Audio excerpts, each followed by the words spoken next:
Hey, Ben, it's David. Just wanted to kind of feed off something you said a few minutes ago about the emails. Not exactly what you just finished on, but go ahead. You had noted, I know you're pressed for time because Thomas Frank's coming on. I can't wait for that one.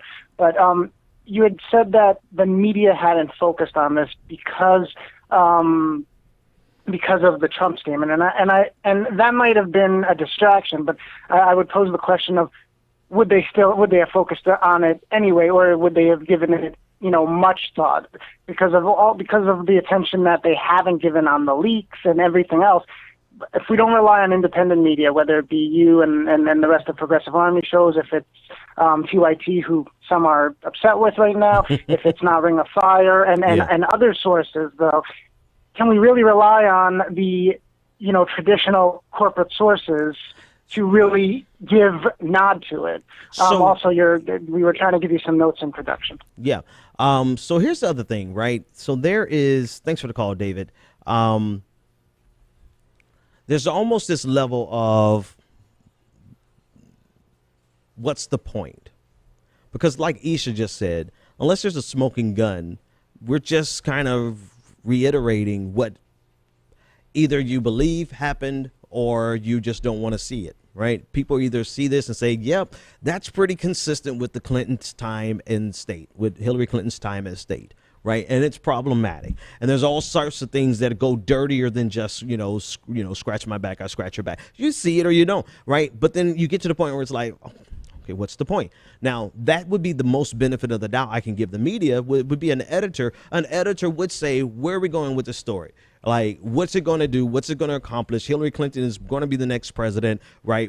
At this point today, not like 6 months ago when something could be done. I'm talking about right now, today. So would they cover it? The best thing I could say is that as an editor, I would say, we can let's publish it. We'll get some clicks, right? But what's actually going to be the substance of it and come substantive of it? Probably nothing.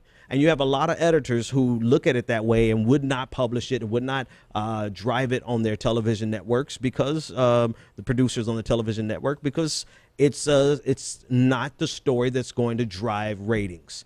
Now, on the flip side of it, if I take a more cynical view of it, no, they wouldn't cover it because why would they? They're doing it, they're doing everything they can to undergird the establishment, and that means protecting the establishment candidate.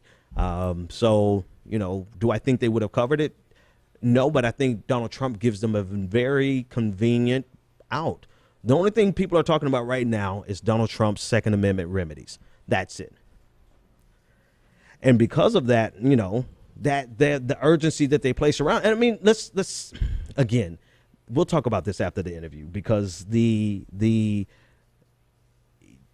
even if you believe Donald Trump is saying these things just to help Clinton on the worst case, or just to play a character, you still cannot ignore the fact that he's saying these things and that there are some people who will take his words and bring them into action. I mean, ask Gabby Giffords, right? That was right around the time that the Second Amendment remedy was at its height. Former Congresswoman Gabrielle Giffords, who was shot by and has permanent brain damage, and then other people were killed in that shooting because of the Second Amendment remedy rhetoric. So we can't ignore it, no matter what you think the reason is. And Donald Trump consistently gives the media something that they can quickly deflect to. But what are you going to do? You can't ignore it.